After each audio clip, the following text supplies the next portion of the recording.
Hi, in today's tutorial, I'm going to show you how to tag someone on the Strava application.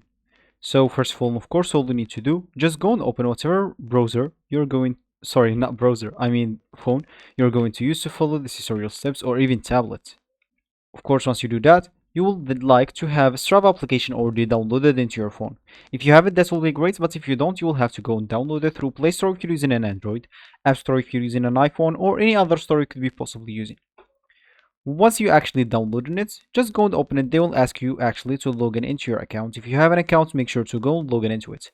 But if you don't, you will have to go and sign up and create an account.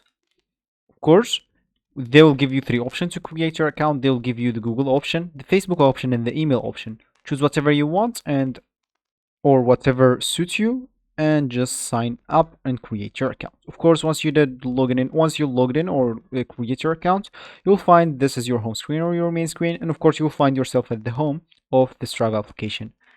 And here, as we said, we would like to tag someone on the Strava application. So, of course, if we would like to tag someone, we can actually tag them just in the comments. So let's say as an example, I'm just going to one of my posts here in my home screen. Of course, in home screen we find just your post or your they call segments here in Strava. So let's say as an example, I'm just going into this, and here I'm just going into a comment. And now, as an example, I'm just going to mention myself. So once I actually write ads, I find here my name, and of course I can just hit this enter button. And here we are. I mentioned my name. Of course, I can add other comments if I want. I can mention my name and even add a message after that. Hit the check button, and the comments will be posted with me tagging myself here. But of course, if you can tag other people. So this will be actually for this tutorial. I hope you like it. Thank you guys for watching it. Goodbye.